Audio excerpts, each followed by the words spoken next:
You are listening to the Horse Radio Network, part of the Equine Network family.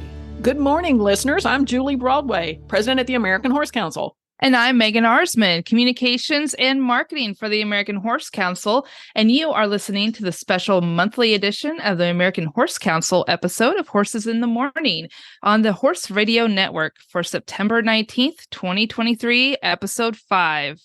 Good morning, Horse World. It's time to hear from the American Horse Council in this monthly episode of Horses in the Morning. So, Megan, get us started. What we got on the agenda for today? Well, Julie, it's crazy to think that we're already in the middle of September, and September is a really big month for us at the American Horse Council as we are wrapping up one of the largest endeavors the council ever does on a 5-year basis, but it's actually the largest we've ever done, and that's the Equine Economic Impact Survey. The survey wraps up on September 29th, and if you've been following the American Horse Council on social media, you've seen posts about our survey, and you've seen multiple links from some of our media partners. But Julie, there have been an influx of equine industry surveys being promoted lately, and it's been crazy to try to keep everything straight for some horse owners and everybody involved in the industry, right? It certainly has. I've owned horses for over 40 years, and I can tell you, when I was just a casual horse owner and had an entirely different career, I didn't even understand what a national economic impact study was or why it was important, much less understand that the USDA ag census is different than the NOM study, than all these other things. There must be at least 6 or 8 different surveys floating around out there right now. And we recently posted, so go to our website and read a news article about all the differences in these surveys we're doing. But this National Economic Impact Study is one of the most important things our industry does. And we only do it every 5 years. And I think this round is, what the right word is, but is more important than ever because we just got through this pandemic and we're really curious to see where the industry is. Everybody thought when we went into the pandemic, things were going to sort of contract like we saw in the last recession. That didn't turn out to be the case. And so lots of factors go into this. So the reasons we do this survey is because we really use it to create awareness about the industry itself. It helps forge relationships, including those with media and congressional members, so they get a better understanding of the breadth and the depth of the industry. It helps identify partners and supporters, people we want to collaborate with and build relationships with. I know that we get tons of phone calls, Megan, from venture capitalists and other people who want to invest in our industry, and they're trying to see how big the target audience is and what the market is. And they want to use this data to help them understand what the potential sales opportunities are for new products that they might want to bring into the market. Right. So there's just tons and tons of uses for this. And I'm talking at the national level, but we're going to be talking to some people today in this episode that are at the state level because they turn around and take all this data and look at it from a state perspective and use it in their state houses, talking to people about various issues or development, new venues that they want to build or improvements they want to make on trails, and all those things. But it all starts with being a data-driven group. They want to understand. And I jokingly say to people all the time, when they look at how many horse owners there are in their state and how many horses in people who are in the political world and making these important decisions, they turn that into how many constituents and how many voters they have and how it's going to affect them to get reelected or get elected. So this data becomes just so important. Oh, true. Numbers run the world, whether it's money or data or anything else. So the survey has been a vital piece of information for many horse groups in the past. And at our National Issues Forum this summer, we heard a story come out of Florida about how they were able to use their stats from the 2017 edition of the Equine Economic Impact Survey to save some farms. So we're going to hear more about that from Lonnie Powell. And so without further ado, how about we dig in, Julie, shall we? Certainly. Let's get going. Lonnie Powell has been the CEO and Executive Vice President of the Florida Thoroughbred Breeders and Owners Association for almost 12 years.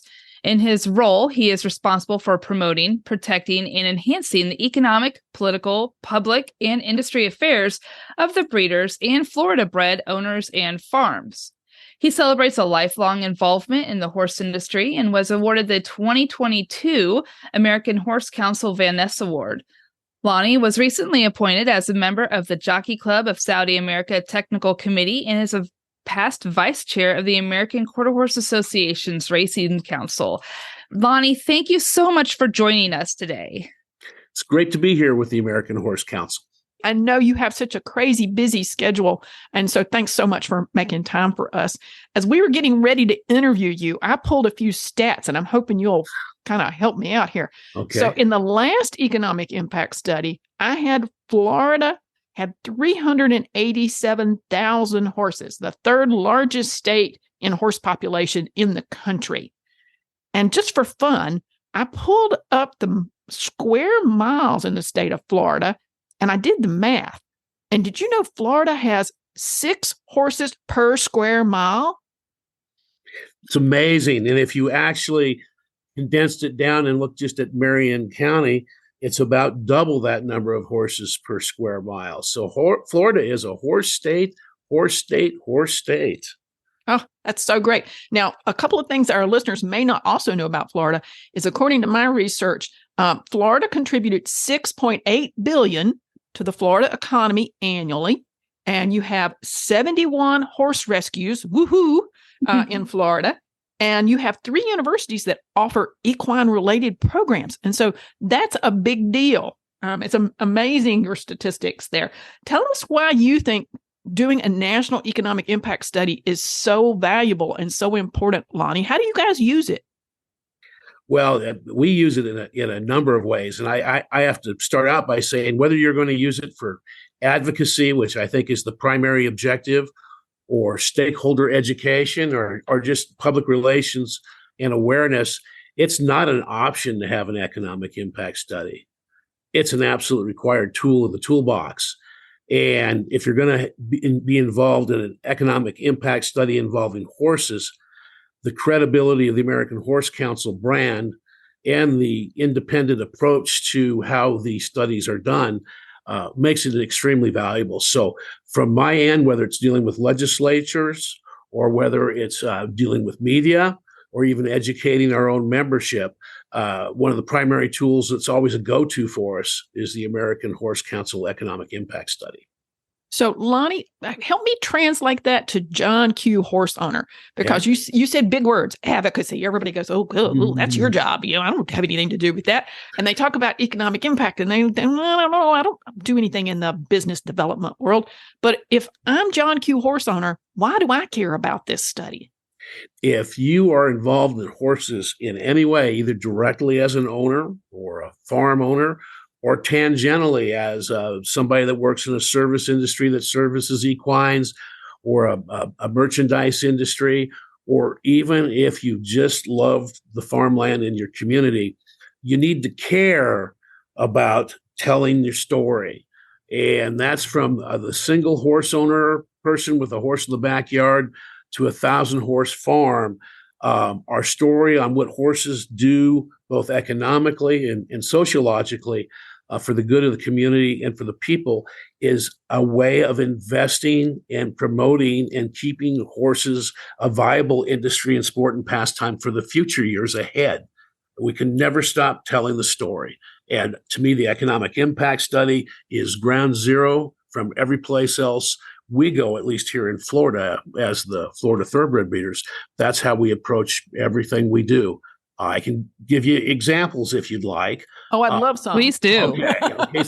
Here's some real examples that affected everybody from the largest of farms to somebody with a pony competing in Pony Club of America competitions. Is one of the times that it was used was when the state government was looking at routes for what was called a coastal connector, a major highway type of system, toll type of system. And one of the options had it going right through the heart of horse country. Now, the economic impact study alone doesn't help you win or doesn't let you lose any fights. It's how you use it, and it's always about the people behind it. But it was a key tool. It's visually, it tells a story. And when we went up to meet with the head of transportation and met with the head of agriculture and met with the governor's people, I never go to Tallahassee without a little laminated card that has a summary of what the economic impact study means nationally and to Florida. And we know those economics really got the attention of the people that were going to just develop that land. And obviously we were successful, I might add, that same day of that visit on at least eliminating that route. To save our industry, this would be for saving the thoroughbred industry. In 2021, the casinos and to a certain extent the tracks were flirting with having no live racing required, and they could all keep their slot machines, which would have been devastating to the thoroughbred industry. It already happened to the harness and quarter horse industry. The thing is, if the thoroughbred industry goes down in Florida, the rest of the horse industry doesn't have much of a leg to stand on. We doubled down. We told our economic story. We used that same economic impact study. We were the only thoroughbred stakeholder in Florida to oppose, and we prevailed. The president of the Senate at the time is now our commissioner of agriculture, Wilton Simpson, and he can tell you how important that economic impact study done. Then let's talk about a really good thing. I'm talking about defense, kind of like, let's talk about offense. We took the ball and ran with some offense this year. And we took the economic impact study. By now, by the way, legislators are quoting the economic impact study back to us. That's when you know you've been successful, because this study and the study before, we use them yearly. So we felt that story was in awfully solid, and I know it was a big plank in us being able to successfully secure over 2 years over $60 million in state funding that wasn't attached to a machine. It wasn't anything. It was economic development funds for breeders' awards, for purses, and a major shot in the arm for Florida. That's amazing. I would say could not have happened without the economic impact study. So there's a few examples.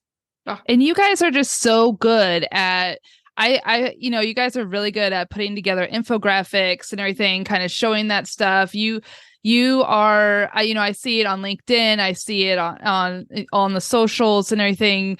The Florida Thoroughbred Owners and Breeders Association, you guys are really good about being your best advocate and being your best teammate and everything. And I think that is so important.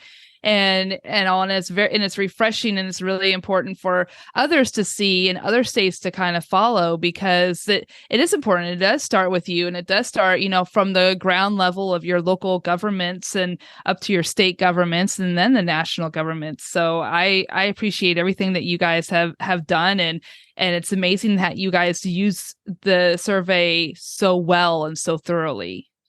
Well, thank you very much. And I might add, I can't emphasize enough, the fact that a well-done economic impact study, especially if it has credibility, it breaks down visually very nicely into a presentation. And those of you that follow my social media that you're referring to, mine is LinkedIn primarily.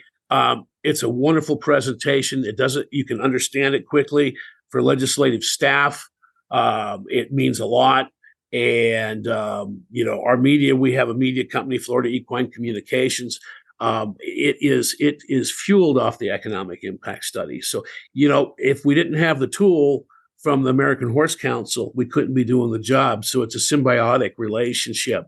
And as we discussed at the last national conference, if you're going to be in the horse industry, there's absolutely no reason to not belong to the American Horse Council. That is in your best interest. And if you're involved in the American Horse Council or your local horse council or whatever it is, don't be passive. Mm-hmm. You got to get involved. You got to step up. Sometimes you even got to spend money. But you're doing that to protect your future, your animal's future, and another generation to enjoy what we enjoy now. I get pretty amped up about this, but to me, just like that economic impact study, if that's what you do as an association or a horse group, and yet you don't put the people skills behind it and the relationship skills behind it and know how to use it correctly, all it is one more piece of paper that a lot of people won't read. You've got to deliver, you've got to present, you've got to live it, you got to understand it. And boy, we live and breathe the economic impact study. So, Lonnie, I'm really excited. We've been talking a little bit about the 2017 study and how you used it. So we're doing the new study this year, and we have created, I've lost count, Megan, I think we've created 20 specialty surveys that we're doing this time. So there's going to be all kinds of facts and figures that we didn't even have last time. And I think Florida's really going to benefit from that. I drilled down really hard this time on the polo world because we didn't have any of that last time, which you guys have got a lot of in Florida. It's huge. Yeah, and so we're drilling down in those areas. We're drilling down in academia, which we're going to talk to another person shortly about that. But lots and lots of new facts and figures that are going to come out this time around that I think will really help tell that story that you're talking about. So tell me a minute, because we're doing something this time that we haven't done before. We're doing what I call 3 community studies. So this is drilling down even further lower than the state level.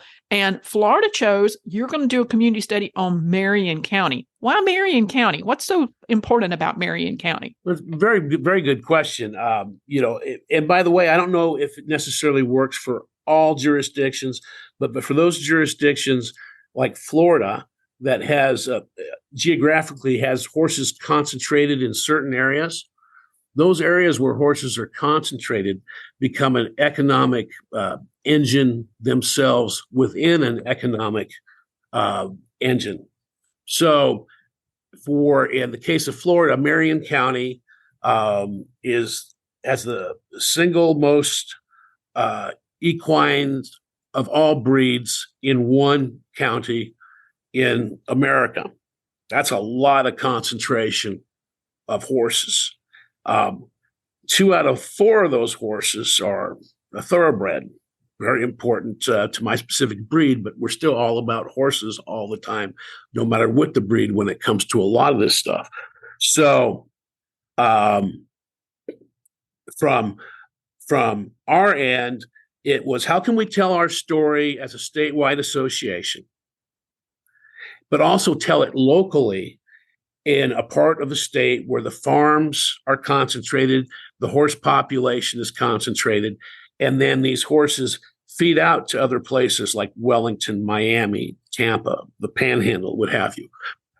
In Marion County, we knew there was a story to tell, knowing we had that many horses. So by drilling down, we're able to not only use the main study proper for the state legislators. And I don't deal much with Congress anymore, but if we have any congressional things, that's what we got good people like the Horse Council and the NTRA for.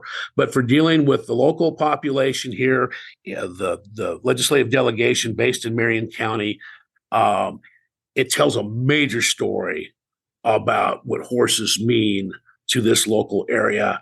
And it keeps that buy-in. Our Marion County, we talk about our culture, our heritage is based on the horse here. And it keeps even the general population here in Marion County keyed up and well-versed on how important the horses are to the local area. It may not work for some states, but in our state, we get a double benefit by being able to talk about not only the impact statewide, but the impact on a specific county that is probably the leading agricultural county in the state. And as we know, Florida is also a top 3 agriculture state. Not only is it a top 3 horse state, so those type of things are very important. Great.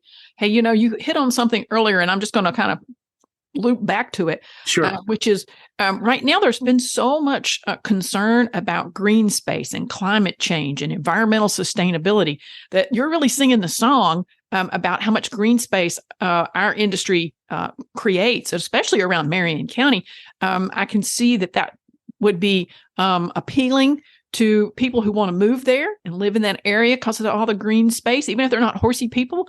I can see a lot of reasons that Marion County could be a drawing card to create that engine within the engine. Absolutely. Because we have a region of the county already carved out as the farmland protection area, it really lets us focus much concentration on how important. I mean, that's at least a third of the county in scope and size of how important it is to keep that area. Even if you're not a horse lover, if you want to live in Florida or live here in Marion County so that you have some space, you have some wildlife, you have some tranquility. It's very important here.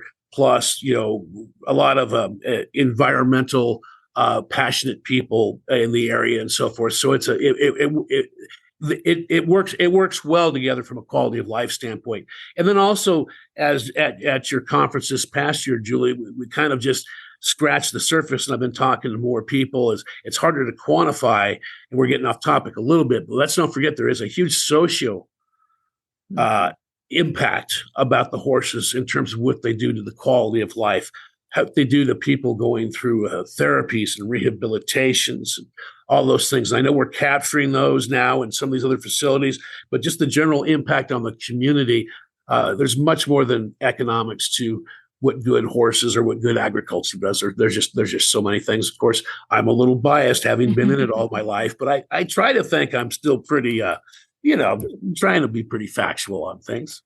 I don't remember who to give credit to this quote to, but I clearly remember always believing the outside of the horse is good for the inside of man. Yes. It's and boy, I threw that out there on LinkedIn one time, and you'll get everybody telling you, in most recent times, Ronald Reagan said it, but it was originally a Winston Churchill saying, and the folks across the pond reached out to me real quick on social media and walked me through that. And so, but it's a great saying. And I think all of us on this screen and many more, I mean, we believe that. It's not just a saying. I think we believe it. We feel it. Yeah. And, we've been really concentrating, and then I'm going to wrap up here. We've been concentrating a lot on diversity, equity, and inclusion. And as I get more and more into working with organizations that deal with underrepresented communities or children in urban settings who aren't exposed to agriculture, I hear these wonderful stories, Lonnie, about how great horses have been for those kids and all the things that they teach them, not just physically or emotionally or whatever, but leadership skills and all these other benefits that they get out of that relationship with a horse. So I think you're right on target there. As you know, it was fairly unique when it started in the country, and we still are the primary funder. We used to be the manager and sole funder of Lowell Correctional Institute for Women here in Marion County. And that's an example of what you're talking about, Julie, is these are women who deserve a second chance. In fact, it's called Second Chance Farm oftentimes, but have to spend some time in an environment. They call them residents in a controlled environment. And part of their rehabilitation, if they qualify, is to work with old retired horses, many of them Florida superstars. And it is an emotional experience no matter how many times you go there. To not only see these horses being loved and doing things like they've never done before, pulling little carts and just getting babied, and to see these women and hear their testimonials on how horses changed their lives and gave them hope. I think that's just a microcosm of so many other things that are going on with horses out there. And aren't we all lucky to have had them in our lives like we have? I can't imagine being in a life without horses. Well, Lonnie, thanks for your time today. We really appreciate it. And if you need to reach out to Lonnie, look in the show notes, and we're going to have his contact information in there. And I'm sure he'd be happy to talk to you some more, and you can pick his brain about all these ideas that we've been batting around. So thanks, Lonnie. Thanks for spending the time with me. And again, the Horse Council does so much good for this industry. We all need to support you. And thank you again for undertaking the economic impact study. Turn your love of horses into savings with equine discounts through the NTRA. Purchase through equine discounts and receive great savings on well-known brands like John Deere, Sherwin-Williams, Big Ass Fans, Farmers Insurance, and Office Depot. Join thousands of other equine members and support companies that give back to the industry we all love. Call 866-678-4289 or visit equinediscounts.com to start saving today. So our second round of interviews for this episode involves some folks from the big state of New York. And so I'm delighted that we have Dr. Corinne Bump. She is a passionate educator and a change agent with a career trajectory that includes 28 years as a professor in equine studies and business management at Casanova College and 4 years as the executive director within the Cornell Cooperative Extension System. She's a member of Extension Horses and their team and an impact collaborative facilitator with Extensions, and as a small business owner. And she and her husband, Tim, have launched several initiatives, including the National Association of Equine Affiliated Academics, which is a nonprofit organization, Equine Academics, and the Equine Education Network. The World of Horse exhibit at the New York State Fair and Saddle Up New York are also endeavors that they have taken on. She is a frequent presenter on topics such as equine education and equine behavior and welfare and small business development. And she is originally a graduate degree from the University of Illinois and then the University at Albany. And so we're delighted to have Corinne, but in addition to Corinne, we have Sally with us today. So Megan, do Sally's intro. Yeah, Dr. Sally Lynch is located on Long Island and operates a 501c3 organization that was created over 20 years ago to restore and operate the historic waterfront Oldfield Farm, which was formerly known as the legendary North Shore Horse Show Grounds that was built in the early 1930s. In past several years, Dr. Lynch encountered some politically driven decision-making that has been pressuring her and was looking for something to have an impact on the ability to have a clear voice for equestrians. So she and a colleague were working and looking for a way to access the extent and a census of the population of horses on Long Island and the economic impact that they have, which has driven her to work with us, with the American Horse Council and our Equine Economic Impact Survey. So we're really excited to hear what Dr. Bump and Dr. Lynch both have to say today. So listeners, we're so excited. This episode is about the National Economic Impact Study for the U.S. horse industry. We've got some great guests, and with us right now are two representatives from the state of New York and also for the Long Island study that we're doing. So welcome, Corinne. Welcome, Sally. We're happy to have you. Thanks for finding time on your busy schedules to talk about this. Thank you for having us. Yeah, absolutely.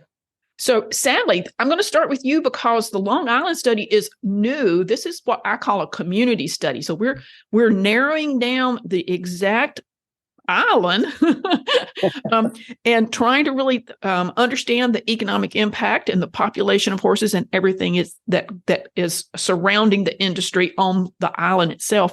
So why is the economic impact study so important to you specifically, Sally? What are you trying to accomplish with us doing the study this time?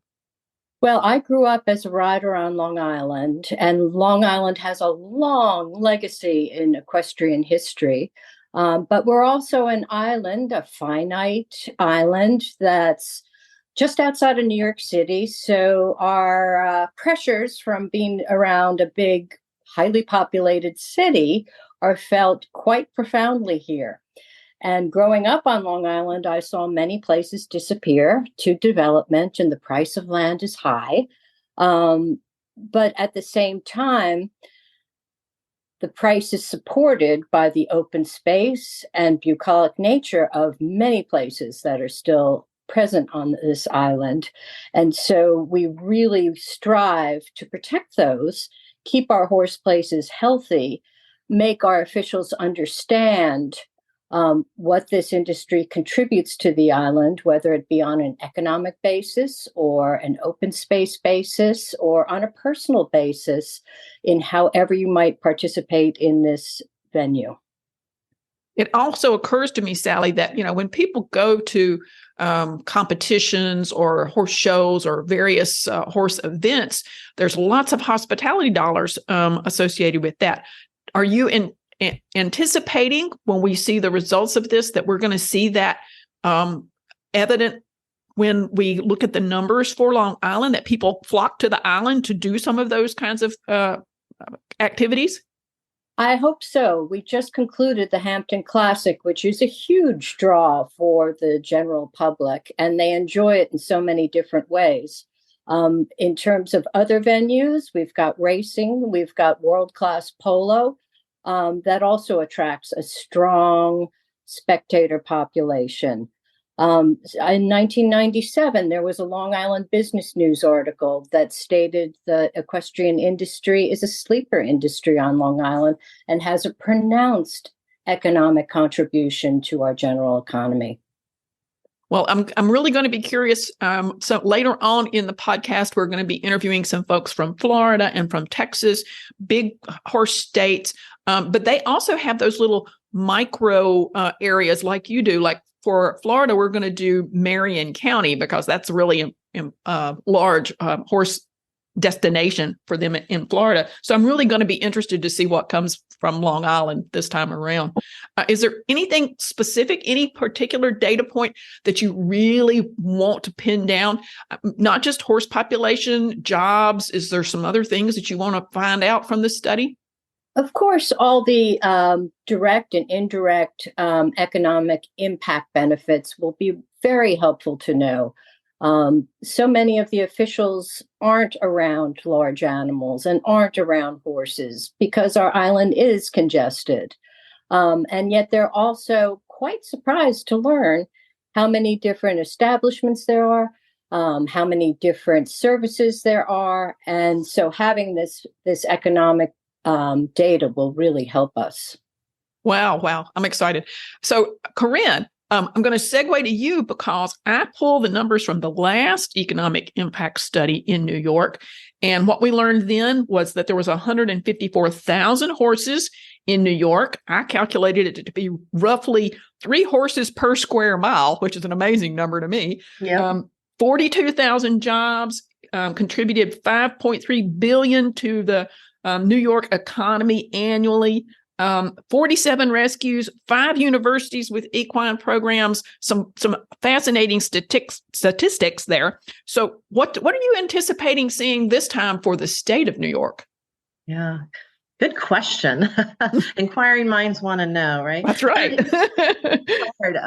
Obviously, COVID, right? We know that all kinds of commodities and certainly agriculture as well, that's had an impact.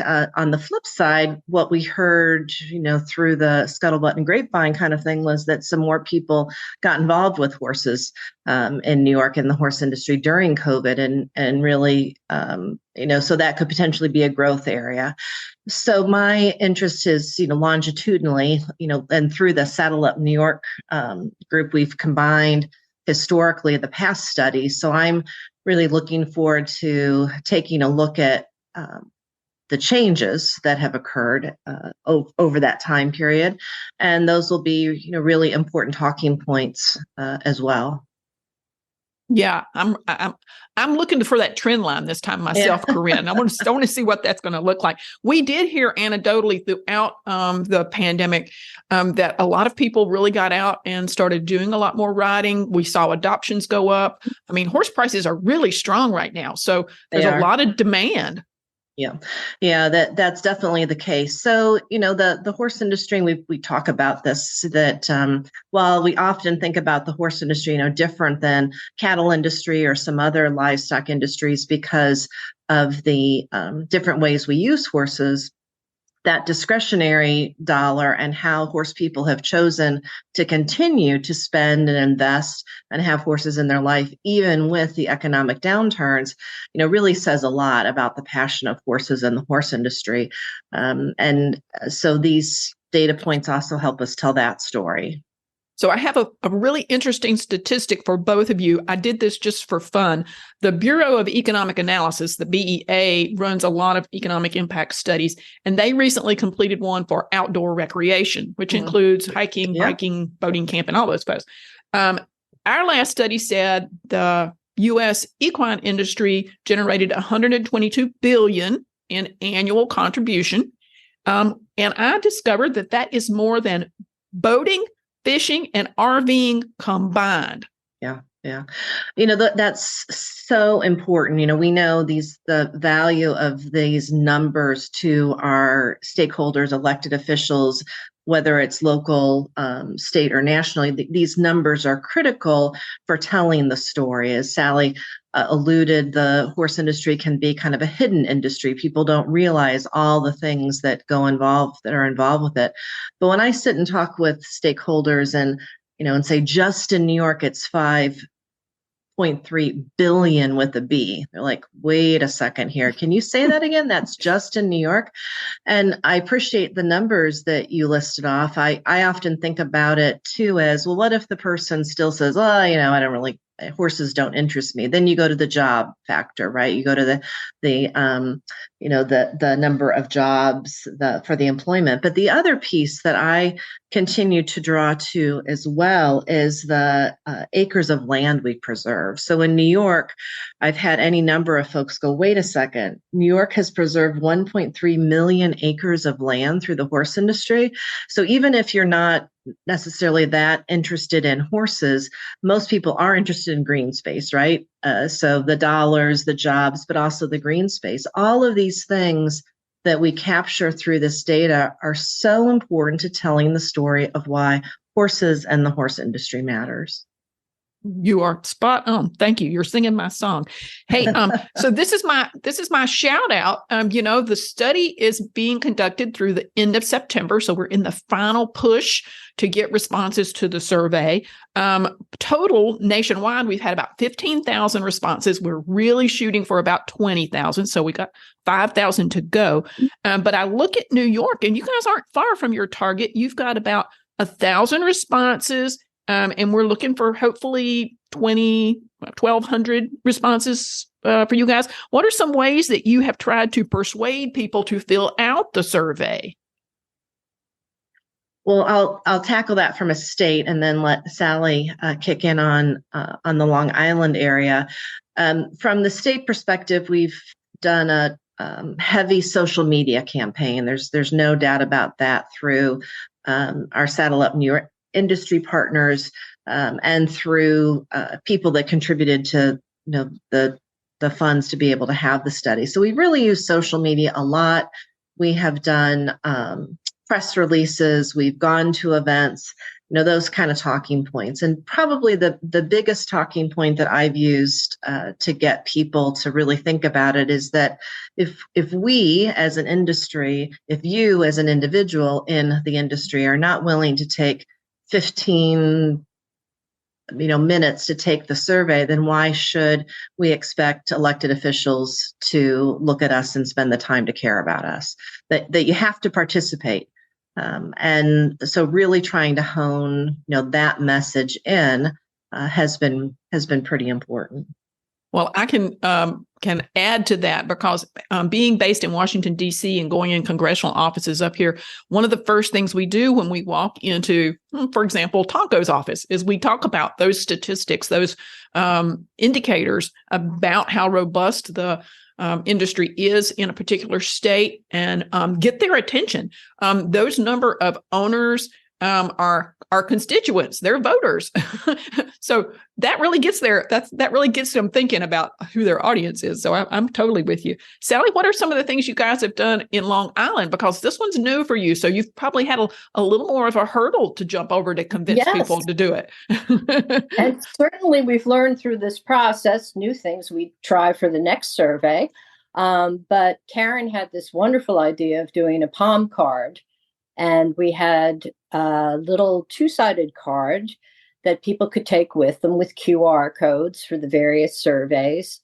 And we've gone to a variety of horse shows and had them out at tack shops, and just talking to people. Since I run a Suffolk County Parkland equine facility, that sort of provides a great venue for us to talk to people. So at a horse show, in our grandstand, I'll go up and down the boxes and speak to people about the survey, make them comfortable with it, that it is anonymous and your responses are private. And I think we've had some good uptake there, which has been encouraging to me. And we've also, as I mentioned before, discovered new ways we we might go about it. We've done some Zoom meetings. We attempted to do some events, but our rainy Long Island summer forced us to cancel, unfortunately. But we would do that again in the future as well. Yeah. Well, just so our listeners know, there are lots of different surveys this time around to get at what you're saying, Sally, because of the breadth and depth of our industry. We have the horse owner survey, which is our bread and butter, if you will. We have the supplier survey, which is intended for people who don't own horses, but contribute to the industry. But then we have competition organizer surveys. We have rescue surveys. We have equine assisted services facility surveys. We're doing academia. We're doing all of the tracks. We're doing manufacturers. We're doing mounted units, like mounted police units. We're doing carriage operators. And I'm even doing polo this time, which we didn't do last 2017 study at all. So we've got lots and lots of different data points that we're collecting this time around, hoping to get at all of those different things that you're talking about that go on the island and across the country that are sort of hidden sometimes, because people who are necessarily playing polo don't think about doing a horse owner survey. Yeah. And if I can just add one thing, Julie, to that, there's, we get to the survey overload, right? There's so much information, so many things coming at us. And the other piece that I'd like to encourage and maybe even challenge listeners to is that it comes to all of us to encourage everyone to take the survey. And there can be a tendency to say, well, American Horse Council is doing this, they're pushing it out, or this person is, or this group is. But the difference between you sending out, or Sally sending it out, or me sending it out, is that when we send it out, people that know us may react and respond. But when that person who receives it then sends it out, they're reaching another audience. And so in this last push, it's so critical that everybody is encouraging their communities, their friends, their colleagues, their horse show network, their business suppliers to do it. It takes all of us to get this done. Yeah, so well said, well said. I will also add that it's so interesting to me that when people tell me they're hesitant to take the survey, I say, if you want a new showground facility or you need improvements to a facility, if we need the U.S. Department of Agriculture or the state departments of agriculture to continue to provide all kinds of disease mitigation or other programs for our industry, we have to have this data. This is what motivates them to do the things that we need them to do. Right. And just to put an additional point on that, when they get that data, I've also have had them ask, well, how many people did the survey? And so if we want those things, then everyone needs to be taking the survey so that those numbers are strong enough that it looks like we are, in fact, coordinating our efforts, working together as an industry. That just has to happen. I so agree. Hey, so I'm going to close with this so the listeners remember, not only this time are we asking you to take a survey, we're incenting you to take a survey. We are offering some fantastic prizes this time around, thanks to some of our great sponsors. So we are giving away a John Deere piece of equipment, which is a ZTrak mower. It's valued at $7,500. So that's our big grand prize, if you will.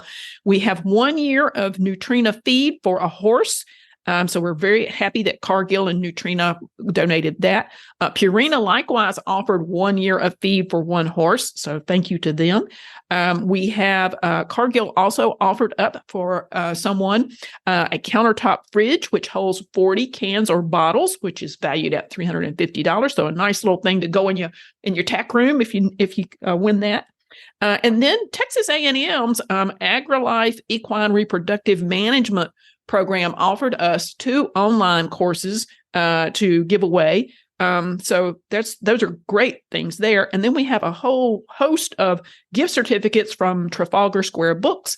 And even if you get to the end of the survey and you don't win any of these prizes, you can take advantage of Trafalgar Square's discount coupon to buy some books and get a great deal. I think Trafalgar Square's offer for the discounts is going to go on for a little longer than the survey itself because we wanted people to be able to do some Christmas shopping. So we've got some great stuff going on there. Any closing remarks, ladies? I so appreciate your time. I just want to thank everyone who helped, as Karen had outlined. It takes so many people to distribute the information, and having that personal connection helps. And social media is a great way to start, but there's a lot of boots on the ground that need to get around. And we're grateful for everyone who has taken the survey and hope they'll tell more friends. Yeah, absolutely. I'll just add on to that the New York State survey would not have been possible without a real grassroots effort from industry supporters to create the funding. We did not have, nor did Long Island have any funding mechanism for this, and we were quite late to the game. So if it were not for folks like the New York Thoroughbred Thoroughbred Breeding and Development Fund, New York Thoroughbred Breeders, Blue Chip Farm, Oldfield Farm, Cornell, Farm Bureau, Triple Crown, John and Beezy Madden, New York Horse Council, Kent Nutrition, and we had a host of people that came through the GoFundMe, and the planning for these things and being able to get the funding. We can't forget how expensive these surveys are and how critical it is to thank and acknowledge the folks that are helping make this happen. Great. Takes a village. Takes a village. Thanks, ladies. I appreciate it. It's time. The 2023 Equine Economic Impact Study is now live. Help the horse industry by doing your part in participating. Help fight for green space and public lands. Help pinpoint areas of growth in the industry to foster while identifying the gaps that need attention. Help strengthen and protect America's horse industry for years to come. Participate now in the 2023 American Horse Council's Economic Impact Study through September 29th. So we've talked to people from New York and from Florida, and now we're going to go to the big state of Texas. Dr. Chelsea Huseman is an assistant professor and extension horse specialist in the Department of Animal Science at Texas A&M University.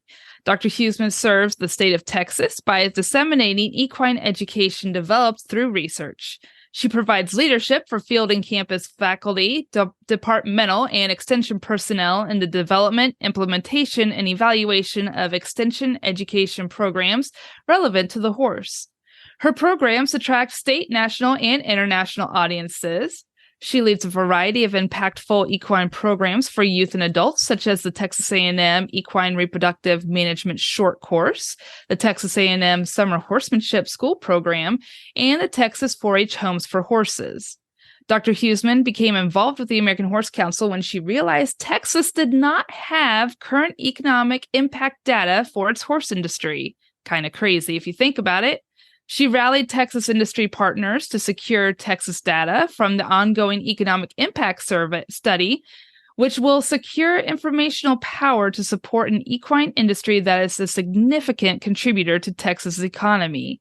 For her efforts and impact in the state, Dr. Huseman was awarded the American Horse Council's Venice Award in 2023 this year. So, Dr. Huseman, thank you so much for joining us, and I am so glad to hear, how Texas, we already are thinking, cowboys and cowboys ride horses. And that's, crazy to think that that there isn't that impact survey for you guys already. So for you to be hosting it is great. And I do have to say real quick that if you do participate in the survey, you are eligible to win a numerous amount of prizes, and one of the prizes is a free subscription and into the Texas A&M Equine Reproductive Management Short Course. Is that correct, Dr. Huseman?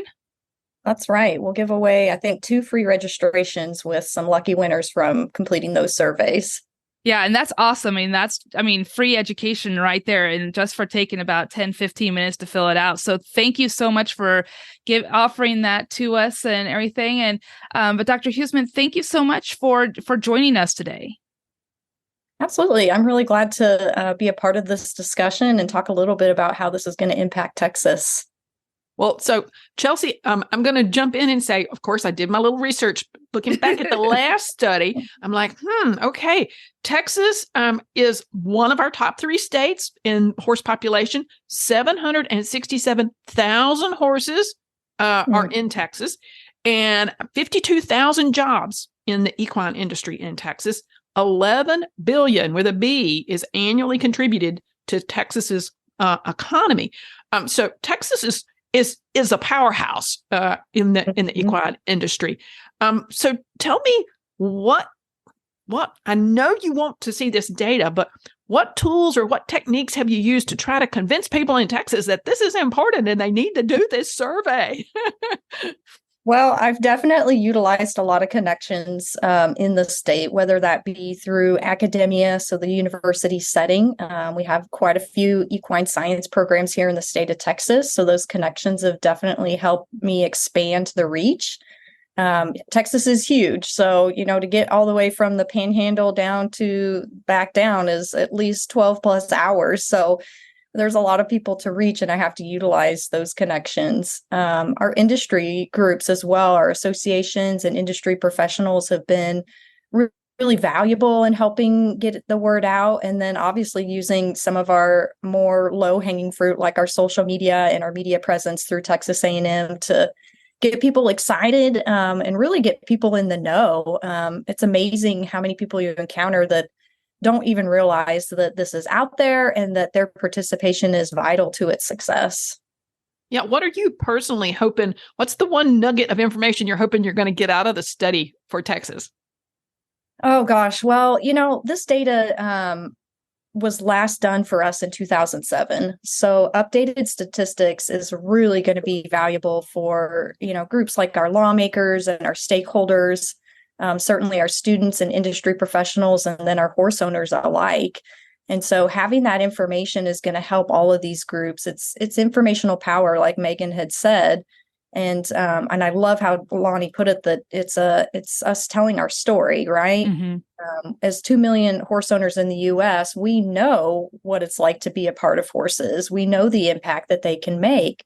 But people outside of agriculture or outside of direct engagement with horses don't necessarily know what those benefits are. I love something that I picked off of Craig Huffines, who's our new director for the Equine or the Institute for Equine Sciences at Texas A&M, that the horse is a gateway to agriculture. And if you think about that, that's definitely true. And I really like that quote, because if you think about people exploring agriculture for the first time, it's usually through the way of the horse. I mean, they're easy to like and easy to enjoy. They're obviously very beautiful. And so for a lot of us, we descend from agriculture, right? Like that really, if we look back far enough in our roots, we come from that Western type culture. And so to re-engage with agriculture is kind of like getting back to your roots. And most people get down that path through the horse.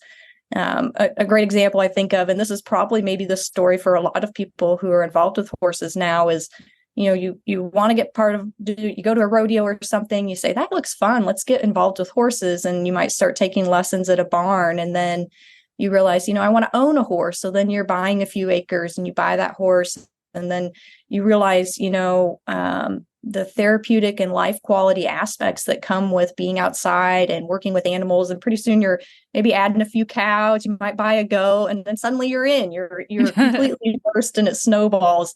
So I really do like to think of them as the gateway, but we're already in, all of us who are looking at this survey, but really the results of this survey helps us tell that story to the people who aren't in and have the potential to also receive those benefits by being involved with horses. So Chelsea, you said something there that triggered a thought in my head, especially for Texas. Yellowstone has been like the real trigger. It's amazing to me, the people who watched Yellowstone and said, that is so cool, I want to go do that. I think professional rodeo cowboys, I think reining cow horses, all of those sectors of our industry have really boomed since Yellowstone came out. So I'm going to be really curious to see from your 2007 till now, how much of a Yellowstone factor, if you will, there's going to be. Yeah, it's just it's an attraction to the lifestyle, right? There's a lot of positives to that kind of lifestyle and that culture.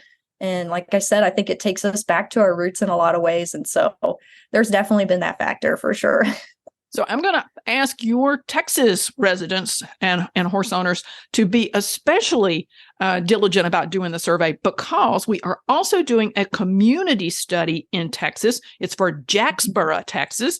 And I'm not really good with my geography of Texas. I think it's not far outside of Fort Worth. So am I close, Chelsea? Yeah, you're correct. They want to see if the economic impact study can prove that there's the viability, the feasibility to building a new venue there, new showgrounds, some new opportunities, that kind of thing. So if you live in Texas and you're interested in seeing some new show facilities and that kind of thing, the economic impact study is going to be the driver to help make that decision. So everybody in Texas, be sure to fill out the survey.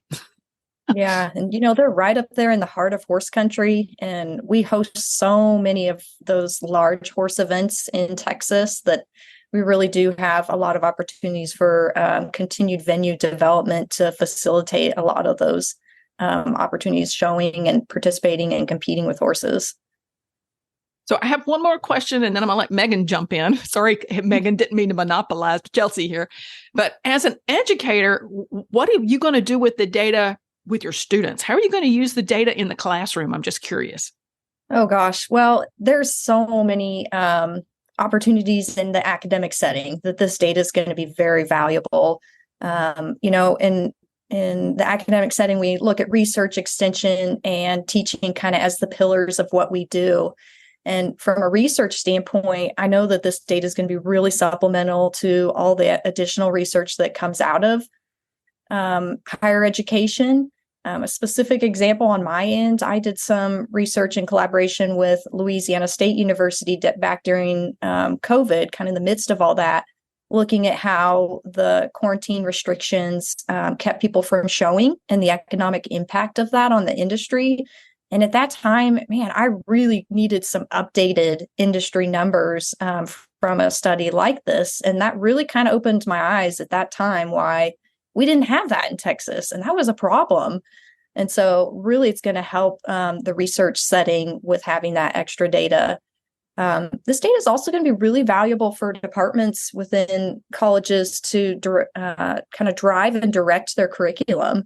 So the areas in the industry where students are going to be trained and prepared for, this is really going to help in kind of developing that curriculum and the focus that needs to happen during that, whether that's 4 or 6 years of training that those students are going to go through.